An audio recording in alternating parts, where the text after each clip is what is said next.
From Little League to the big leagues and everywhere in between.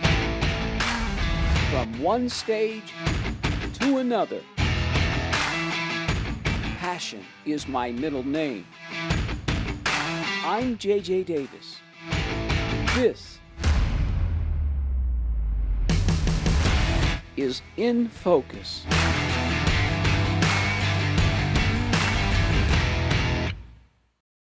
Now, I first saw this guy summer 2002, August, Husker football fall camp. I'm the new guy in town from the Fox station in Omaha, so I take a gander down to Lincoln to shoot some B-roll, as we call it. I see this big guy. I don't really know who he is, but I see this big guy. He's kind of intimidating. But then I get to talk to him, and he's really the nicest guy in the world. Since then, he's worked all over the world. He's worked with the Olympics. He's worked with the various networks as a cameraman. He's worked at the College World Series, etc., etc., etc. Joining me right now is a big guy with an even bigger heart, Matt Kelly. What's up, JJ? Long time ago. Yeah, it's been a minute, right? Yeah. And as we get older, it seems like it's even longer ago. Yeah. It's been a lot. We've done a lot of things and been a lot of places and That's right. shared a lot of sidelines and courts and all that kind of stuff. So it's been good though. It's been a good run. It's been really good, Yeah. and for you, it's been a really good run because you're from your hometown here in Omaha. Right. You grew up. Were you always the biggest kid on the block? I mean, I think I was pretty big when I was born. I don't know exactly. I probably should have asked my mom, but I think I was a long baby and big. My mom said that my shirts didn't fit. They were like half down to my belly or whatever. But Now you're 6'4". He's a big guy. Yeah. Now we always had that guy or girl in the neighborhood that played sports. Remember? Yeah. They were always better than us because of puberty or whatever. Were you that guy? I was tall. I mean, I've been this tall since 8th grade. Right. I was not the best athlete by any means. I was a decent athlete. I mean, I was a decent basketball player and growing up. I played gladiators back in the day. That was now everybody's a gladiator. Right. But back in the day, it was very select. So 7 kids made the basketball team, and then you were on it for the next year, and then the younger team made it. But I was not a spectacular athlete, but I wound up being a pretty decent basketball player, and then I ran track in high school too. Yes, he did. Yes, he was back in the day. Now, he posts this every year on social media during the state boys basketball tournament. 1989, the then Millard South Patriots. Indians. Indians. We were the Indians. Indians back then? Yeah. Even back then? I'm not a patriot. Okay. I'm an Indian man. Okay. Very proud Indian. All right. 89 state basketball championships. Guess who tips in the winning shot for Millard South to win the state basketball championship? Yeah. That was about 100 pounds ago. So I'm 270 right now, and I was 170, 6'4", 170. Scrawny dude. I've seen that video. You're like this. Yeah. That was still one of the top. It's probably like, I mean, I've had a lot of. Come on, Cal. No. That's like a top 5. That's a top 5 night in my life for sure. I got free donuts the next morning at the donut shop, but I don't know that I ever got any really special preferential treatment after that. But every year, I mean, I still have people during that time of year. They message me or they remember it. So yeah, it was absolutely. And the best part is I got to share it with like my best friends. Like I grew up with Dale Ribble from 4th. I played basketball with Dale from 4th grade. We had Scott Bream, who was the male athlete of the year in '89. He went on to play. He committed to Jim Hendry at Creighton, but then played. Didn't go to Creighton, but then got drafted by the Padres. Brian Nielsen was our All-State center. Joe Grote was our other guard. So he's got them all. He knows all the names. Yeah. All right. So you go to UNO. No, I went to Wayne State. Oh. Wayne State. Who knew? Yeah, I played in Wayne America for a year. And then? Then I went to Oklahoma State for 1 year. My gosh. And I met a Southern girl from Comanche, Oklahoma. And we all know how that goes. As soon as we got down there, we broke up and I stayed. But I was there the year Big Country was a freshman, Bryant Reeves. That's right. So I worked in their sports information department. But I always knew I wanted to do television, and then I came back to Omaha, and I got an internship at Channel 3 for my last 3 years. Did you graduate from UNO? I did, yeah. Okay. So I went to 3 schools in 6 years, graduated from UNO, but my last 3 years at UNO, I was working at KET. Right, because you always said when you were young, I always knew I wanted to be a TV sportscaster 100%. as long as I can remember. 100%, yeah. People would ask me, like, what do you want to be when you grow up? I was like, I'm going to be a sportscaster. Like, oh, you're going to be a sportscaster? And I was like, yeah, that's what I'm going to do. KM3, you intern, and then something happens, and next thing you know, he's at another station as talent and a producer. Yeah, Greg Peterson back in the day was the sports director at KETV, and they were going to have him do news at 5 and sports at 6 and 10.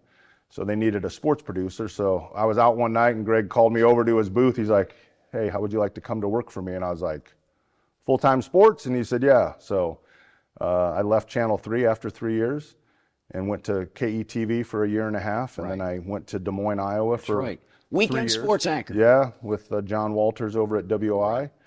And then I got the sports director job at KLKN in Lincoln. And I was there for 4 years until April 17th. We all remember the dates. 2000 when I remember when I got fired. Remember the dates. I remember when I got fired, man. If you haven't been fired in television, that's right. You haven't worked in television. That's right. It is what it is, man. That's right. So how did you make the switch from in front up to behind?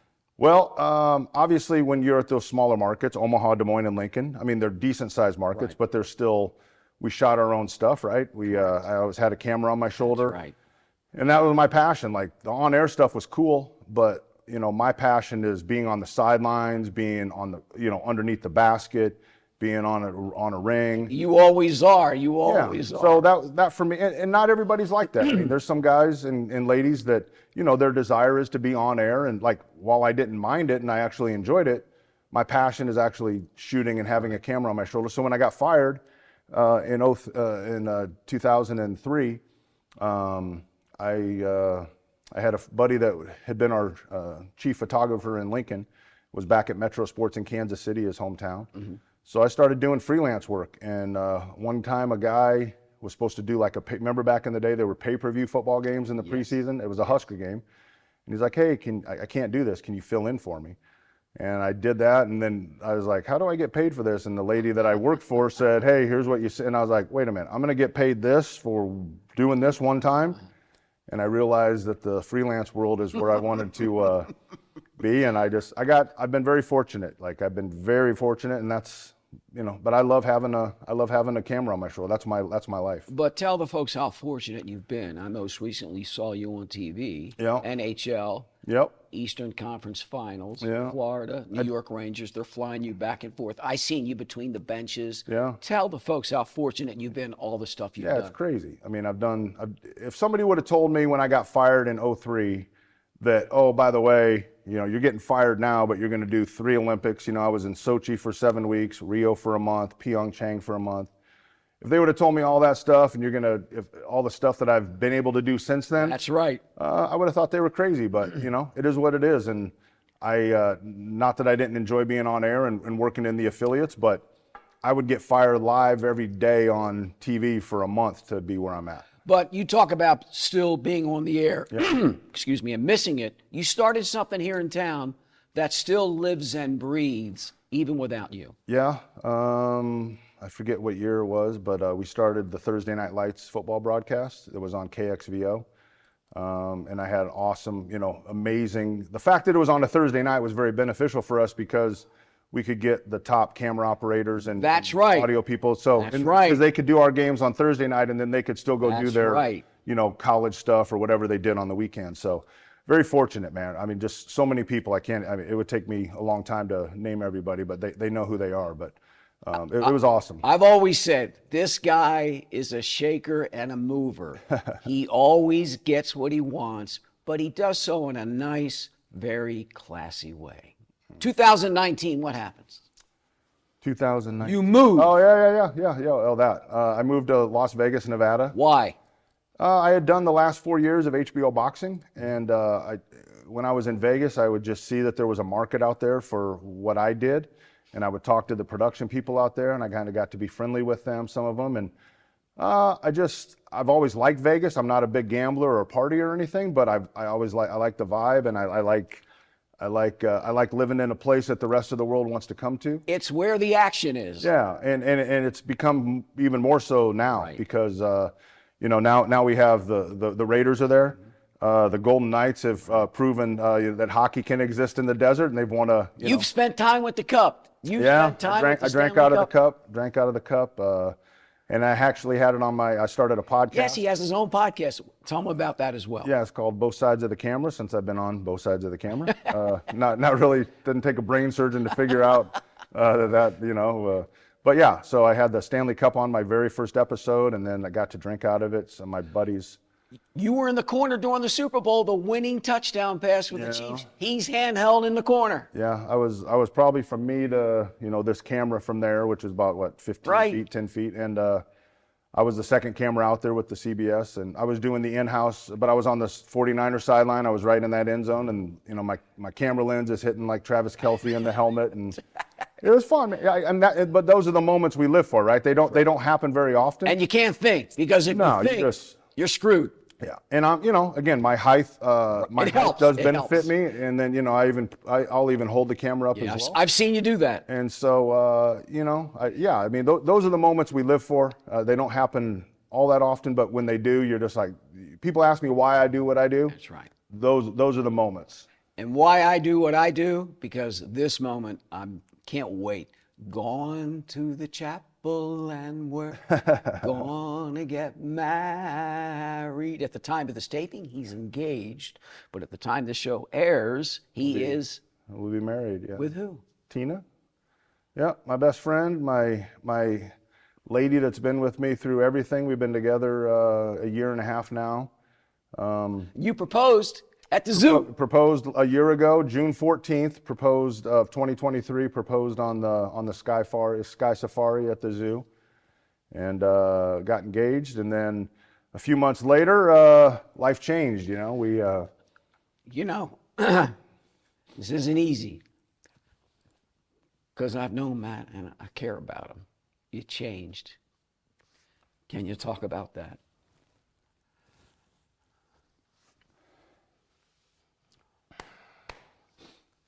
It happened a year ago.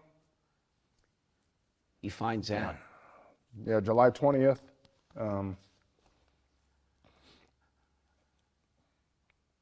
Should I let you talk? You know how we are on TV. They just let the guy go. Yeah, July 20th of last year, got diagnosed with colon cancer, and there's stage 4. Spread to my abdomen and my lungs, but it's all good. I mean, I've had as of right now, I've had 21 rounds of chemo, 21 treatments of chemo, and got an ostomy bag that I'll have forever. I'll be on chemo for the rest of my life, but I'm alive, You're alive, and he's a fighter. I love you, Matt. Love you, brother. I had to bring it up. It's all good. But listen, you have to understand, he doesn't want a pity party. This guy is a fighter. He's living life. He's from the Midwest. He's from Omaha, and he knows how to fight. And he still knows how to get what he wants. And I have admired you and looked up to you. You're an emotional man, and that's why we all love you, because you're not only good. He's not only good, but he's a champion off the field, off the camera as well. I appreciate it. We're praying for you, big dog. It's been a lot, but I don't get emotional. Like, I don't feel sorry for myself, and I still absolutely have it better than so many people. But what gets me emotional is just all the support that I and Tina have received. It's been overwhelming. Like, it's humbling. You don't feel like you deserve it, but it's been it's been amazing, and that's what gets me emotional. Like I said, I have what I have, and I'm not going anywhere. I'm really not. I don't feel like I'm going to die anytime soon. And you're not. No. But I want you to know, you use the word amazing. This has been amazing for me to have you on our show. And I'm sorry, but we all care about you. I appreciate it, brother. Thanks. Yeah, it means a lot. Good luck down the road. You know I will see you. Yep. All right. Good to see you. Mine, this is tough. Coming up next, we're going to go to a barn. But it's not red. It's blue. After the break.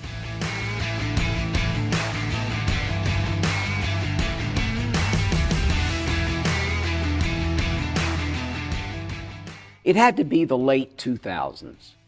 I'm the sports director at KPTN, the Fox affiliate in Omaha, Nebraska. And I hadn't done theater in over 15 years. And of course, when you're a theater guy, you always have the bug. So I got the bug. I'm scouring audition pages, etc. And I see this show at the Omaha Community Playhouse, 12 Angry Men. And I go, man, it's 12 guys. I gotta have a shot.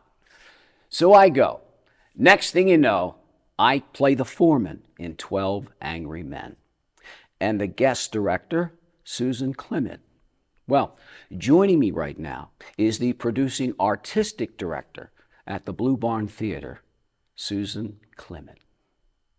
Crazy, isn't it? It is crazy. How long ago was that? It seems like 150 years? we're a little old, like 1,000 years ago. Right.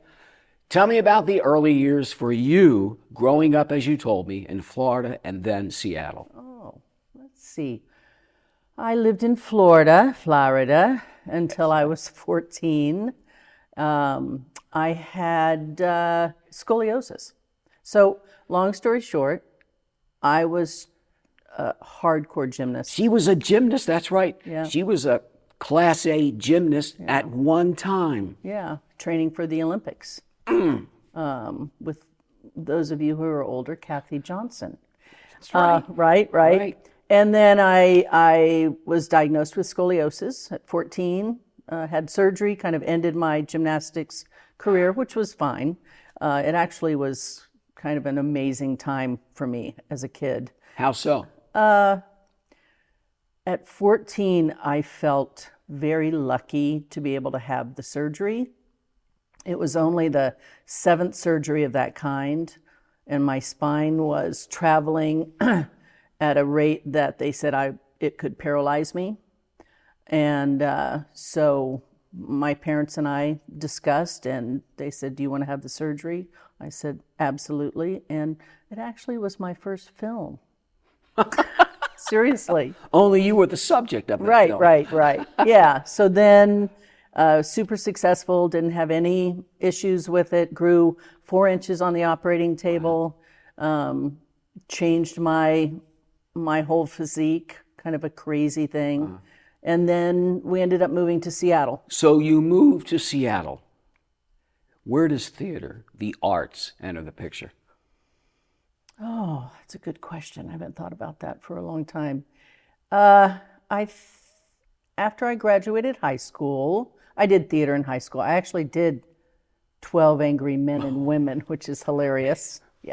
I mean, when did you know you had to do that kind of thing? You had to perform, or did you get it from your gymnastics days? No, I knew when I went to community college in Seattle, and one of the theater teachers, her husband was the president of the League of Professional Actors Training Programs, the top 10 in the country at the time, and I was taking a class from her, and she suggested that I audition professionally. All right, so you get out of high school, then you head to the right coast. You go to SUNY Purchase, the State University at Purchase Theater Conservatory. Sounds big time. Yeah, it was one of the top 10 in the country. It was there with Yale and Juilliard, but I didn't go until I was 24. I mean, I worked at Blue Cross Blue Shield for a while, and then I went back to community college and I auditioned. Trying to find yourself kind of thing? Yeah, I didn't want to waste time or money not going to college and not knowing what I wanted. So then I finally got my focus and knew my path. All right, so SUNY Purchase is called, I've seen where it's been quoted as saying it's one of the top theater incubators for creative talents. Yeah. And you were one of them. How did you grow? What did you learn? Well, it was a company of 32 young adults from all over the country who had auditioned and were accepted into our acting company. And throughout the 4 years of training, we were cut down. I think we ended up at 14 of us. Wow. Ended up being there. So it was a hardcore program. I mean, I learned a process that still today I use for my directing, and that process has also, BLUEBARN celebrates its 35th season. We're just ending it now. And that process has really been the catalyst and driving force to keep the artistic quality up over the years. Speaking of the process, how much of you was a performer at one time, and how much of you is a director? I was trained to be a performer. I was not trained to be a director. And so? But now I'm directing is my calling. When did you realize that? When I was directing a show, The Night Larry Kramer Kissed Me with Houston Walkinshaw, who was in my acting company. And it was the first show I ever directed, and I just knew. All right. So you graduate, you levitate toward the Midwest. My question is, why didn't you go to New York? Well, I was in New York. I mean, Upstate. I did go. No, I lived in New York. I had an agent, auditioned. I worked at a switchboard as a switchboard operator. The old days. That's from midnight to 8 a.m. so I could audition during the day. I've been there. I've done that. Yeah, Room yeah. Service waiter overnight in a hotel. There you go. There you go. And I should have written all of those stories down. It'd be a great book. And then, 3 people from my acting company Yes. ended up in Omaha. Too long of a story. Right. And about a year after being in New York, Correct. After all that training of opening up, being emotional, being open, New York just was not for me. And so I called the guys and said, I'm coming out. And they were like, don't you even want to come out here and see if you like it? And I said, nope. I know I'm supposed to go there. Well, you've also gone on record as saying in New York, it's more structure. It's as you put it, a hierarchy of arbiters that was a little restrictive for creative talent such as yourself.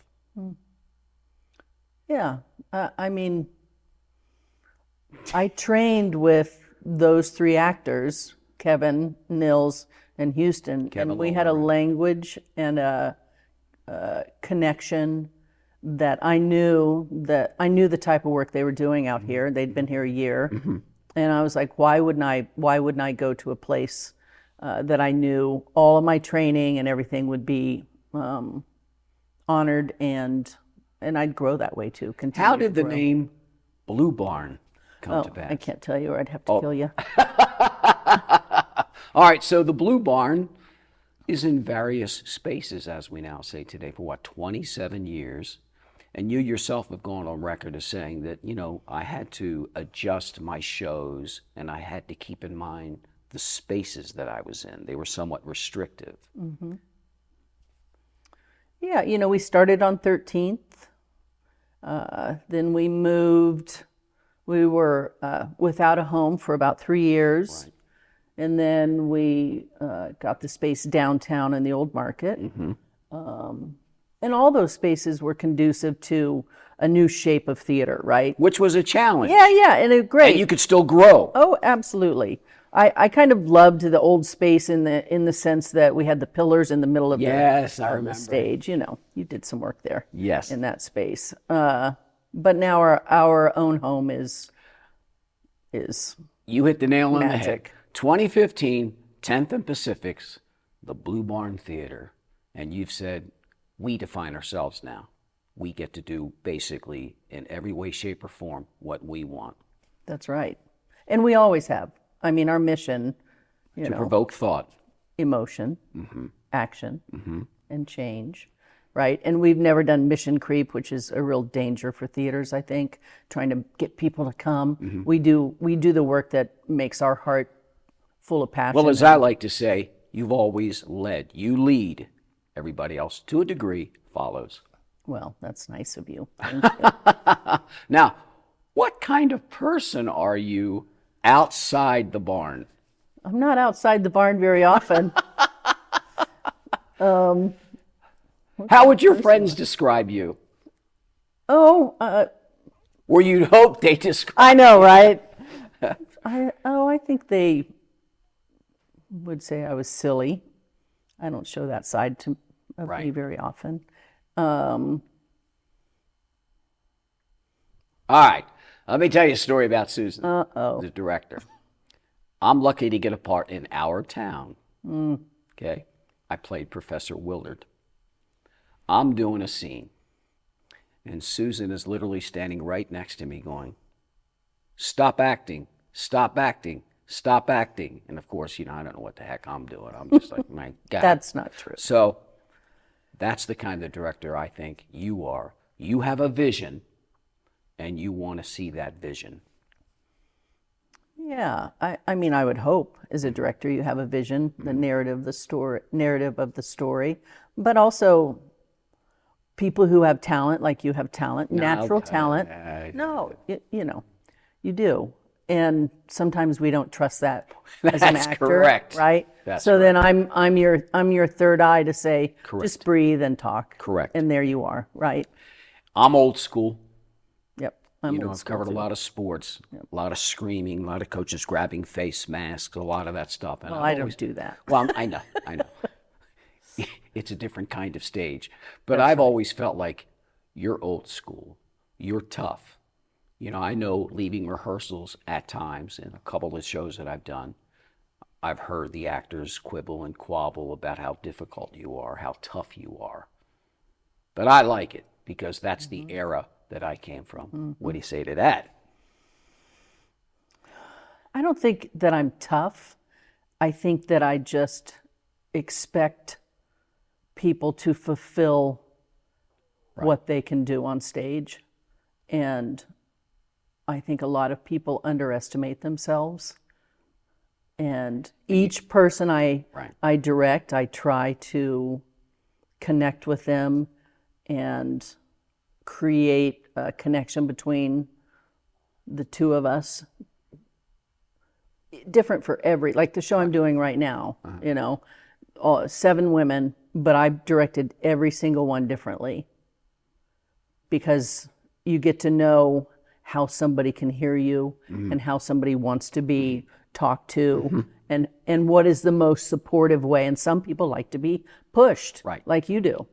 To me, you're like a coach. You're sitting there in a basketball game and it's 10 seconds to go and you look down the bench and it's a feel thing and you know how you can communicate with people. So in the end, we just have a little teeny bit of time. The journey. The journey? For you. Do you mean like future? Yes, your journey all the way to here, to now. Oh. Real quick. Good, bad? Great. I mean, who gets to create work like the Blue Barn has? We get to do what we want to do, and the audiences, our patrons are incredible and come to every show, no matter what the heartbeat of that show Amen. is.